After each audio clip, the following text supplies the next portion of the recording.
¿Cuánto vale la vida de un soldado cuando el destino de un océano entero depende de una sola decisión? Esta pregunta nos saca de la comodidad del presente y nos transporta a una época donde el mundo, tal como lo conocemos, estuvo a punto de cambiar para siempre. En la guerra detrás de los mapas, con líneas rojas y las grandes estrategias militares, siempre hay personas de carne y hueso, seres humanos llenos de dudas, con familias esperándonos en casa, que de la noche a la mañana tuvieron que elegir entre el miedo y el deber. La historia no es solo un registro de fechas en los libros escolares, es el resultado de momentos específicos donde hombres comunes se vieron obligados a hacer cosas extraordinarias. Aquí les va una invitación a mirar de cerca uno de esos momentos, un instante suspendido en el tiempo donde el azul del océano Pacífico se tiñó de fuego y humo, recordándonos la fragilidad de nuestra propia existencia y el costo real de la libertad. Una mirada sin filtros. La película Midway 2019 nos sumerge en los meses más oscuros y desesperanzadores de la Segunda Guerra Mundial en el Pacífico. La historia arranca con el devastador golpe en Pearl Harbor, un evento que dejó a las fuerzas estadounidenses heridas, confundidas y buscando desesperadamente una oportunidad para frenar el avance de la hasta entonces invencible flota del Imperio japonés. Sin caer en spoilers que arruinen la tensión del metraje, la trama entrelaza con maestría dos mundos opuestos. Por un lado, el trabajo silencioso, claustrofóbico y angustiante de los analistas de inteligencia en sótanos oscuros. Por el otro, el peligro extremo y cegador que viven los jóvenes pilotos que deben lanzarse al vacío desde el cielo. La narrativa sigue los pasos de líderes militares reales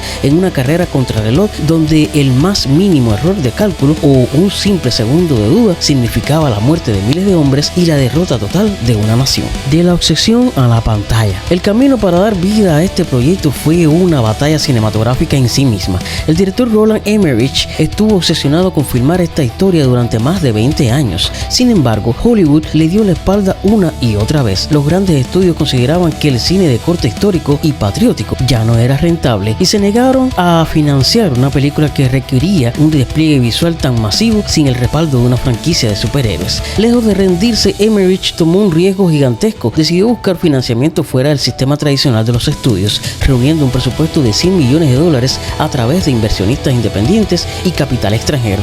Este logro convirtió a la obra en una de las películas independientes más caras, arriesgadas y ambiciosas de la historia del cine moderno. Cada dólar conseguido se convirtió en una responsabilidad, la de retratar con la mayor fidelidad posible el sacrificio de aquellos soldados. Luz, sonido y batallas. Roland Emmerich, famoso mundialmente por sus espectaculares películas de desastre y destrucción, cambia aquí su enfoque habitual. Deja a un lado la fantasía exagerada para centrarse en un relato crudo, coral y humano. En esta obra, el director entiende que la realidad histórica es lo suficientemente impactante y no necesita adornos ficticios.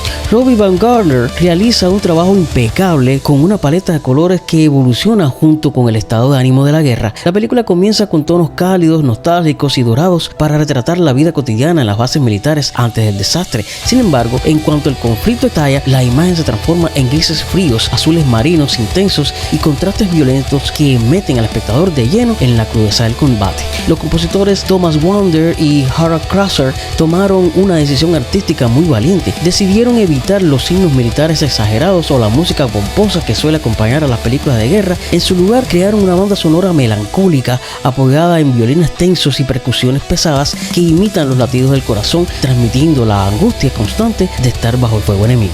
El peso de la historia. El rodaje estuvo lleno de desafíos extremos para el elenco, quienes tuvieron que enfrentarse a una forma de actuar sumamente abstracta y demandante. Casi el 90% de las escenas de combate aéreo fueron creadas de forma digital en postproducción. Actores como Ed Skrein y Patrick Wilson pasaron semanas dentro de cabinas de aviones construidas sobre plataformas hidráulicas móviles, rodeados únicamente por pantallas azules gigantes. El verdadero reto actoral no fue físico, sino psicológico. Tuvieron que actuar el pánico, el vértigo de la caída libre y el dolor de ver morir a sus compañeros mirando a la nada, usando puramente su imaginación para transmitir una verdad histórica. Para ayudar a los actores a conectar con sus personajes, el equipo de producción construyó réplicas exactas a escala real de los aviones de combate Dauntless y Devastator. Los actores pudieron experimentar la incomodidad, el espacio sofocante y la falta de visibilidad que sufrían los pilotos en 1942. Además, el equipo revisó miles de páginas de archivos reales, diarios de guerra y cartas personales de los sobrevivientes para asegurar asegurarse de que cada diálogo y cada mirada reflejaran la verdadera psicología de la época. El tablero del Pacífico. Para entender la batalla de Midway hay que regresar a los primeros meses de 1942. Japón había conquistado enormes territorios en el Pacífico y el sudeste asiático, creando un amplio perímetro alrededor de su imperio, pero había un problema que seguía sin resolver. La marina estadounidense conservaba su portaaviones, y para el almirante japonés Isoroku Yamamoto, esos portaaviones eran la verdadera amenaza. Por eso, el ataque a Midway tenía un objetivo mucho más ambicioso que simplemente conquistar un pequeño atolón. El verdadero propósito de Japón era atraer a la flota del Pacífico estadounidense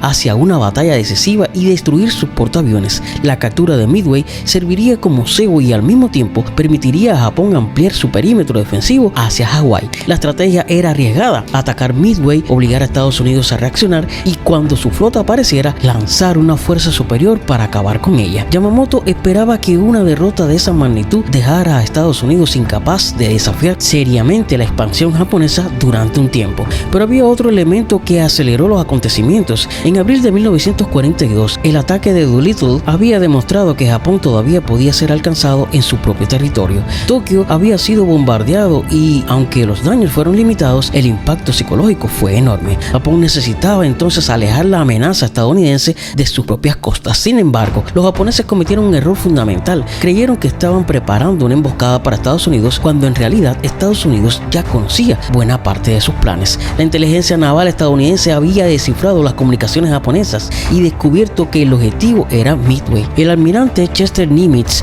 pudo entonces colocar sus portaaviones exactamente donde Japón no esperaba encontrarlos, y así una operación diseñada para destruir a la flota estadounidense terminó provocando una de las derrotas más importantes de la historia naval japonesa. Midway no era realmente la batalla por una isla, era la apuesta de Japón por destruir de una vez y por todas el poder naval estadounidense en el Pacífico, y esa apuesta estaba a punto de cambiar el curso de la guerra, hacer visible lo invisible. Quizás el mayor desafío técnico de Midway no fue crear explosiones, fue hacer visible algo que no se puede fotografiar: la incertidumbre. Un piloto no sabe exactamente dónde está el enemigo, un comandante no sabe si su estrategia funcionará, un oficial de inteligencia tiene que interpretar mensajes fragmentados, y un marinero en un portaaviones no sabe si el próximo avión que aparece en el horizonte es aliado o enemigo. El cine puede mostrar un avión, puede mostrar una bomba, puede mostrar un portaaviones, pero transmitir la incertidumbre requiere actuación, montaje, sonido y ritmo. Y ahí es donde Midway intenta transformar una batalla histórica en una experiencia emocional.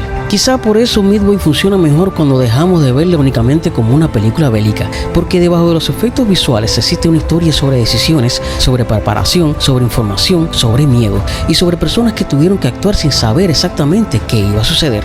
Eso no pertenece solamente a 1942, también pertenece a nosotros. Al apagarse las luces de la sala y terminarse el estruendo de los efectos especiales, nos queda una verdad muy profunda que va más allá del entretenimiento. Esas siluetas que veíamos caer en picada entre las nubes, esos hombres que tomaban decisiones desesperadas en habitaciones iluminadas por velas, no eran personajes de un guión de Hollywood, fueron personas reales que sintieron el mismo miedo que sentiríamos nosotros hoy. Su valentía no fue la ausencia de temor, sino la convicción de que había algo más grande por lo que valía la pena luchar. Esta historia nos invita a reflexionar sobre nuestro propio presente, nos recuerda de forma íntima que la paz y la libertad que hoy disfrutamos y que tan a menudo damos por sentados no fueron gratuitas, se pagaron con la juventud y el sacrificio de una generación que tuvo que mantener la mirada firme cuando el mundo entero parecía desmoronarse a su alrededor.